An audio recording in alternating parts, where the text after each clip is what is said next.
Kwa niaba ya serikali nichukue fursa hii kuwashukuru wananchi wote na makundi yote ya kijamii hapa nchini kwa kuendelea kudumisha muungano hapa nchini na kwa kushirikiana na serikali katika kukuza umoja, mshikamano katika kuleta maendeleo na kukuza uchumi wa taifa letu. Kama ilivyoelekezwa na serikali, maadhimisho ya sherehe za muungano miaka 62 kati ya Tanganyika na Zanzibar kwa mwaka huu 2026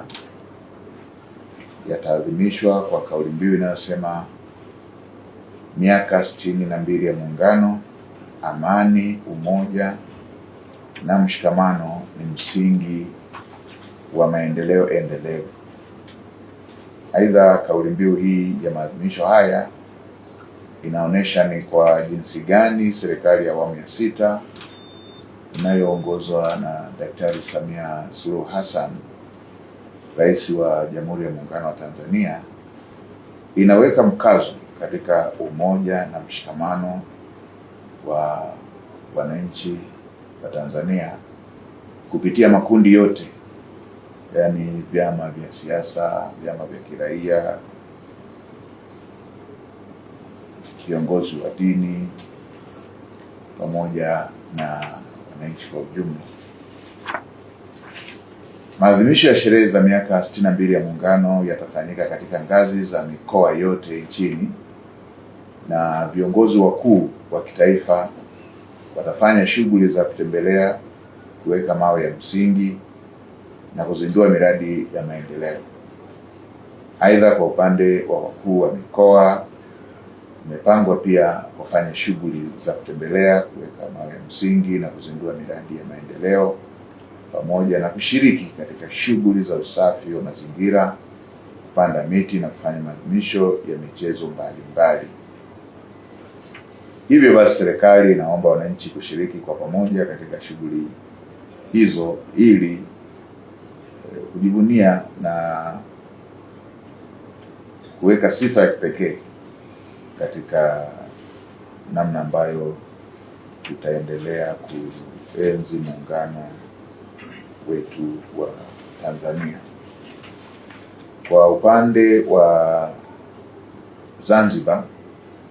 patafanyika pia shughuli za kijamii ambazo zinahusiana na upandaji miti, usafi wa mazingira, maadhimisho ya michezo na sanaa mbalimbali,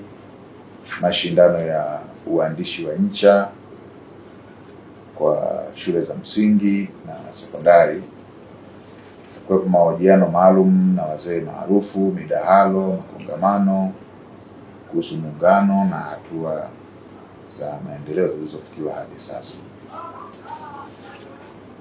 Kwa ndugu wananchi, nitumie fursa hii pia kwa namna ya kipekee kumshukuru na kumpongeza Daktari Samia Suluhu Hassan, Rais wetu wa Jamhuri ya Muungano wa Tanzania, kwa kuelekeza kuwa maadhimisho haya yafanyike katika ngazi za mikoa ili kutoa fursa kwa wananchi wote kushiriki kwenye shughuli mbalimbali za kuadhimisha sherehe za miaka 62 ya muungano wa Tanganyika na Zanzibar.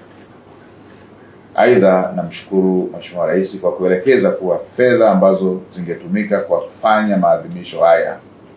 kwa gwaride na michezo ya halaiki zitumike katika shughuli nyingine za maendeleo,